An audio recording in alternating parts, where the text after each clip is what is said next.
नमस्कार, आवाज समाचार में आप सभी का स्वागत है। मैं हूं सीमा। खबरों की शुरुआत करते हूं। सबसे पहले नजर डाल लेते हैं हेडलाइंस पर। पुतिन का पीएम मोदी को फोन पर दी अलास्का चर्चा की जानकारी। लोकसभा में वोट चोरी पर घमासान, दिन भर के लिए स्थगित हुई कार्रवाई। बंगाल कैश फॉर जॉब घोटाला, पार्थ चटर्जी को सुप्रीम कोर्ट से मिली जमानत। और मुंबई में भारी बारिश का कहर, चेंबूर स्थित न्यू अशोकनगर में सुरक्षा दीवार गिरी, 2 घर क्षतिग्रस्त। और अब खबरें विस्तार से।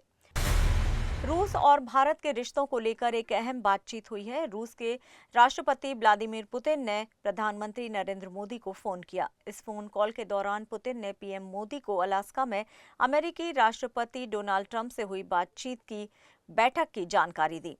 प्रधानमंत्री मोदी ने एक्स पर पोस्ट पर इस बातचीत की जानकारी साझा की।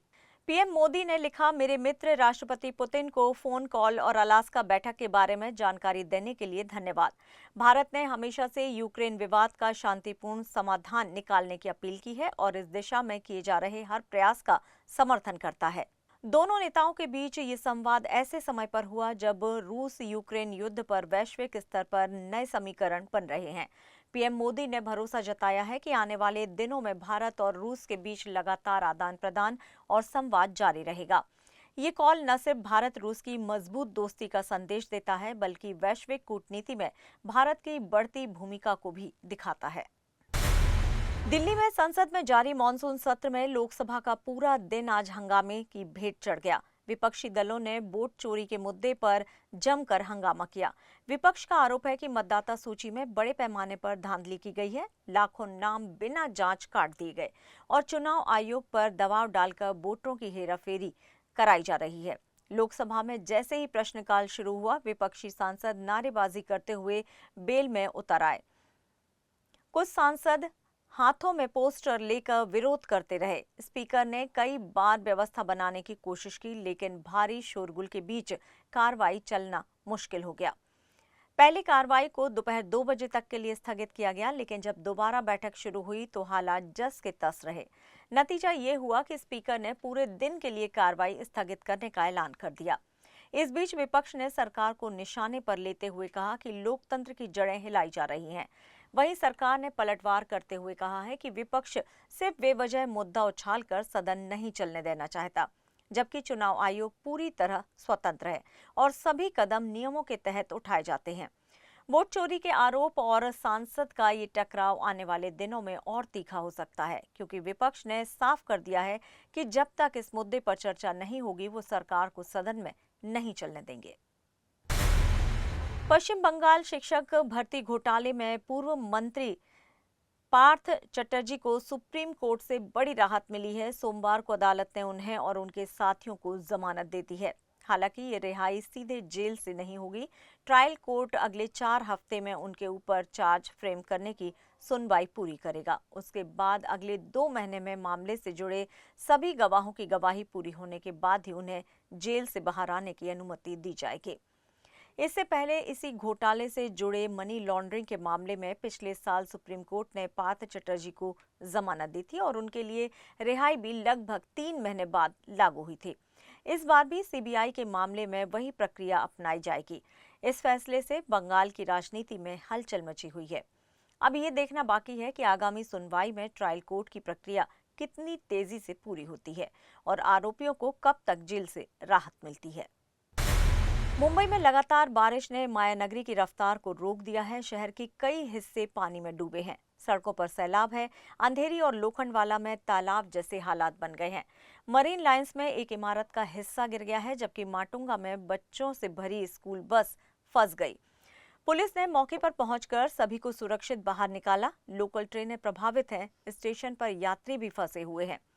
वेस्टर्न एक्सप्रेसवे और अंधेरी विलेपार्ले में घंटों जाम की समस्या बनी हुई है। बीएमसी ने सुरक्षा के लिए स्कूल और कॉलेज बंद कर दिए हैं। अधिकारियों की अपील है कि केवल जरूरी काम पर ही घर से बाहर निकलें। भारतीय मौसम विभाग ने मुंबई, ठाणे और रायगढ़ के लिए रेड अलर्ट जारी किया है। इंडिगो समेत एयरलाइंस ने यात्रियों को सतर्क रहने की और उड़ान की स्थिति पहले चेक करने की सलाह दी है। मुंबई की इस आफत के बीच राहत और बचाव कार्य लगातार जारी है, लेकिन शहरवासियों को अगले 2 दिन और सतर्क रहना होगा। बिहार में शिक्षक भर्ती को लेकर सियासत गर्मा गई है। पटना की सड़कों पर आज हजारों शिक्षक अभ्यर्थी उतरे और सरकार के खिलाफ जमकर नारेबाजी की। अभ्यर्थियों की साफ मांग है, जब तक स्टेट परीक्षा नहीं होगी तब तक टीआरई 4 परीक्षा भी नहीं होगी। डाक बंगला चौराहे पर पुलिस और अभ्यर्थियों के बीच धक्का मुक्की भी हुई। पुलिस ने बैरिकेडिंग लगाकर उन्हें रोकने की पूरी कोशिश की। हालात काबू न होते देख हल्का बल प्रयोग कर प्रदर्शनकारियों को खदेड़ दिया गया। छात्रों का कहना है कि सरकार वादा खिलाफी कर रही है। बिहार विद्यालय परीक्षा समिति ने साल में 2 बार स्टेट कराने का ऐलान किया था, लेकिन 1.5 साल से एक भी परीक्षा नहीं कराई गई। 3 चरणों में भर्ती पूरी हो चुकी है, लेकिन चौथे चरण से पहले स्टेट न होने पर हजारों अभ्यर्थियों को नुकसान उठाना पड़ रहा है। अब गुस्साए छात्र कह रहे हैं कि स्टेट नहीं तो बोर्ड भी नहीं। चुनाव नजदीक है और ऐसे में ये नाराजगी सरकार के लिए बड़ी मुश्किल खड़ी कर सकती है। पटना की सड़कों पर शिक्षक अभ्यर्थियों का जन सैलाब उमड़ा। राज्य भर से पहुंचे हजारों छात्र छात्राएं नारे लगाते हुए पटना कॉलेज से निकले और डाक बंगला चौराहे की ओर बढ़े, लेकिन वहां तैनात पुलिस ने बैरिकेडिंग कर उनकी रैली को रोक दिया। उन्होंने सरकार पर आरोप लगाया कि सरकार का कहना है कि टीआरई 4 के बाद स्टेट होगा, लेकिन उनकी मांग है कि पहले स्टेट तभी टीआरई 4, वरना बोर्ड भी नहीं देंगे। पुलिस और प्रदर्शनकारियों के बीच धक्का मुक्की हुई। हालात बिगड़ते देख पुलिस ने हल्का बल प्रयोग कर छात्रों को खदेड़ा। हालांकि इस दौरान अफरा तफरी का माहौल बन गया। प्रदर्शनकारियों का कहना है कि हम 1.5 साल से तैयारी कर रहे हैं, सरकार कोर्ट के आदेश का पालन नहीं कर रही है, ये हमारे साथ नाइंसाफी है। बिहार सरकार ने साफ कर दिया है कि अब टीआरई 4 के बाद ही स्टेट परीक्षा होगी, लेकिन छात्र इससे सहमत नहीं हैं। उनका कहना है कि चुनाव से पहले सरकार को वादा निभाना ही होगा। मेरठ के भूनी टोल प्लाजा पर सेना के जवान की पिटाई ने पूरे इलाके को बवाल में झोंक दिया है। गांव गोटका के सैकड़ों लोग सोमवार को टोल पर जुटे और जमकर हंगामा किया। आक्रोशित ग्रामीणों ने टोल प्लाजा पर तोड़फोड़ की, नारेबाजी की और टोल फ्री करा दिया। गोटका गांव के जवान कपिल ने साथ टोल कर्मचारियों ने मारपीट भी की। कपिल श्रीनगर में तैनात है और छुट्टी पर घर आया था। रविवार रात वो वापस ड्यूटी पर लौट रहा था। टोल पर उसने अपनी आर्मी आईडी कार्ड दिखाया, लेकिन कर्मचारियों ने कार्ड और मोबाइल छीन लिया और विरोध करने पर कपिल और उसके भाई को पीट दिया। इस घटना से भड़के ग्रामीणों ने सोमवार को टोल प्लाजा घेर लिया। बैरिकेड्स और खिड़कियां तोड़ दी गई। टोल कर्मचारी मौके से भाग खड़े हुए। ग्रामीणों का कहना है कि जवान के साथ ऐसा व्यवहार देश का अपमान है। वे टोल वसूली एजेंसी को बर्खास्त करने की मांग पर अड़ गए हैं। पुलिस ने मौके पर पहुंचकर कई लोगों को हिरासत में लिया, लेकिन माहौल अभी भी तनावपूर्ण है। ग्रामीण चेतावनी दे रहे हैं कि अगर टोल प्रबंधन के खिलाफ सख्त कार्रवाई नहीं हुई तो आंदोलन और उग्र होगा। खबरों में यहां लेंगे एक छोटा सा ब्रेक। आप बने रहिए आवाज समाचार के साथ।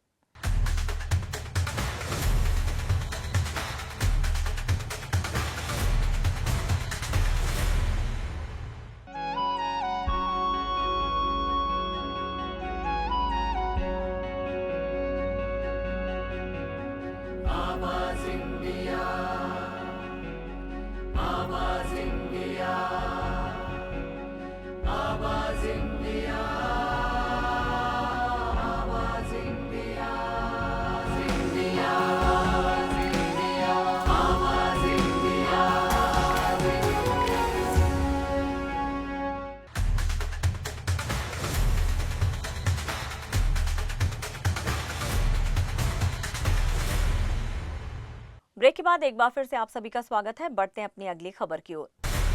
मुंबई के न्यू अशोकानगर, वाशी नाका और चेंबूर में बड़ी अफरा तफरी मच गई जब आज सुबह अचानक एक सुरक्षा दीवार ढह गई। इसके चलते 2 घर पूरी तरह से ढह गए, जबकि दीवार के नीचे दबे हुए अन्य घरों को भी मामूली नुकसान पहुंचा है। राहत की बात यह रही कि इस हादसे में कोई भी व्यक्ति घायल नहीं हुआ। मौके पर आपत्ति व्यवस्थापन विभाग, एम पूर्व वार्ड और अग्निशमन दल के अधिकारी पहुंचे। सीआरएफ पुलिस स्टेशन के कर्मियों ने तात्कालिक पंचनामा किया और जिलाधिकारी कार्यालय के माध्यम से अगले दिन भी पंचनामा करने के निर्देश दिए गए हैं। हादसे की खबर मिलते ही इलाके की विधायक सना मलिक तुरंत मौके पर पहुंची और स्थिति का जायजा लिया।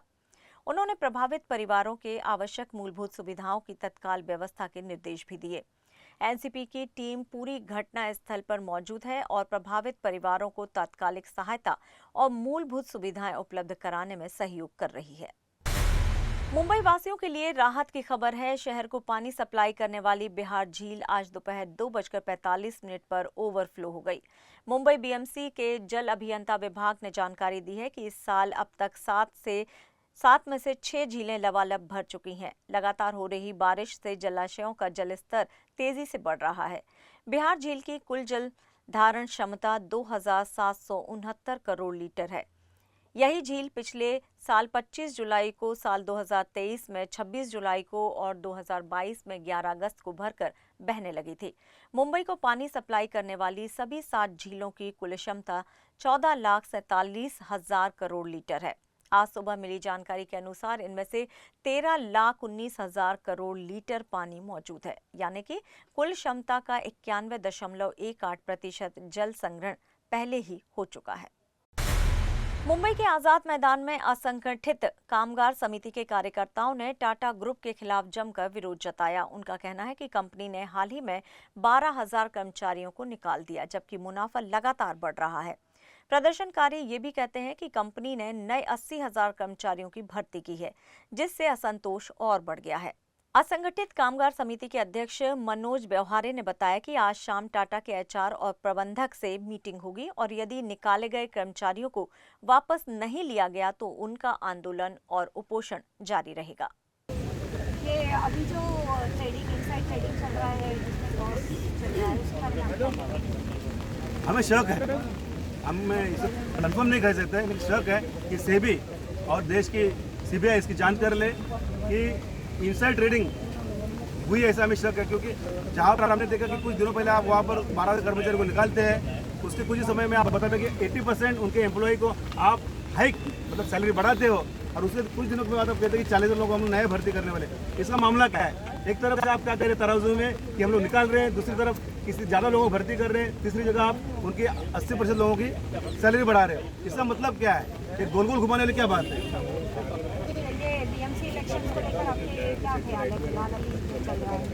देखिए, देश होता है, संविधान होता है, संविधान में लोकशाही जो दी हुई है उसे हर 5 साल के हमें इलेक्शन को, चुनाव को जाना ही है। भारत में, इस महाराष्ट्र में जब से कोविड हुआ है तब से आम चुनाव, स्थानिक स्वराज्य संस्था का इलेक्शन चुनाव हुआ नहीं है। तो चुनाव होने के लिए अभी शुरुआत हुई है। हम लोग चाहते हैं कि चुनाव के मुद्दे कुछ भी हो, लेकिन लोगों की समस्या सालों साल चलती रहते। उस सवालों को हमने उठाया, चुनाव के मुद्दे, लेकिन चुनाव में हम लोग संगठन में कुछ भी रहे, हम लोगों की समस्या लेके जाएंगे। आने वाले दिनों में अगर टीसीएस के कर्मचारियों को न्याय नहीं मिलता तो आपका क्या कदम होगा? आज जैसे आपके सामने हमने आंदोलन लिया है, यही आंदोलन 4 बजे हमारी मीटिंग, उनकी बैठक है, उनके साथ उनके जो एचआर हेड है मिस्टर मलिक, उनसे अभी डिस्कशन होगा। अगर ये डिस्कशन फ्रूटफुल नहीं होता है और अलग दिशा में जाता है, अगर दिशा बदल जाती है उसकी, तो हम लोग यही आंदोलन आखिर तक लेके चलेंगे। यही हम आपको करेंगे। ये कबूतरों को लेकर जो चल रहा है अभी, बंदी को लेकर, उसके बारे में देखिए, ये मेरे ख्याल से माननीय हाई कोर्ट ने जो डिसीजन लिया है उसको स्वीकारना चाहिए। और हम लोग अगर देश की कानून को, व्यवस्था को जानते हैं, न्याय व्यवस्था जानते हैं, तो हम लोग कानून को लेकर चलना चाहिए और माननीय न्यायालय का हम सम्मान करते हैं, उसी पे हम लोग कायम रहेंगे। आवारा कुत्तों को लेकर हाल फिलहाल चल रहा है, काफ़ी आंदोलन हो रहे हैं, उसके बारे में क्या? देखिए मैडम, आवारा कुत्ते हैं तो उनको जो भी शासन व्यवस्था ने जो प्रावधान किया हुआ है उनको अच्छी तरह से उनकी रखवाली करना चाहिए। या उन्हें जो भी उनको होते हैं ना कि निर्बजी करते हैं, उनको इंजेक्शन देते हैं या तो उनको जो उनको आइडेंटिफाई करते हैं, वैसे करना चाहिए, वो बहुत ज़रूरी है। लेकिन वो एक व्यवस्था है, वो प्रशासन का काम है, उसके लिए प्रशासन जिम्मेदार है। तो ये थे हमारे साथ मनोज व्यवहारे जी। इनका कहना है कि आने वाले दिनों में अगर हमें न्याय नहीं मिलता है तो हम आंदोलन जारी रखेंगे। मैं अनीता शुक्ला, आवाज़ इंडिया।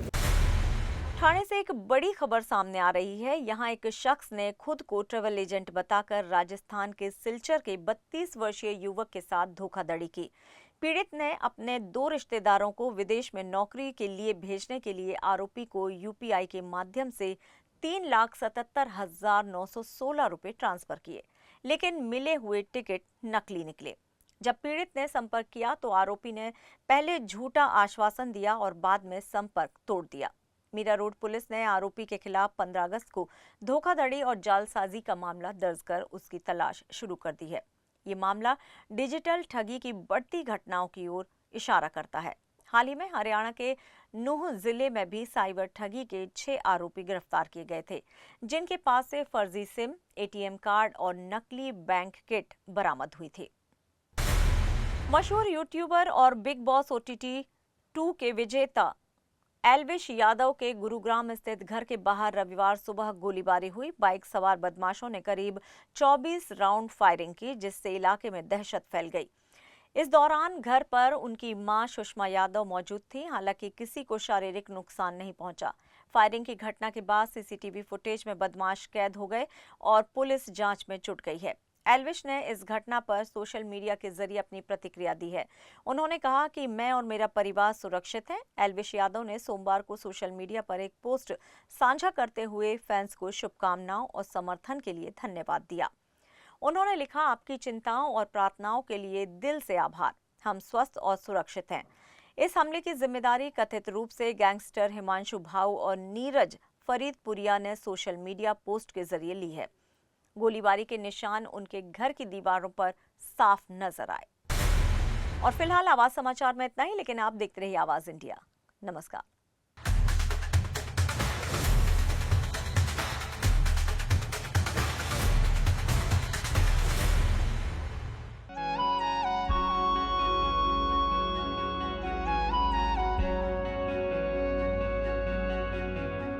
आवाज इंडिया।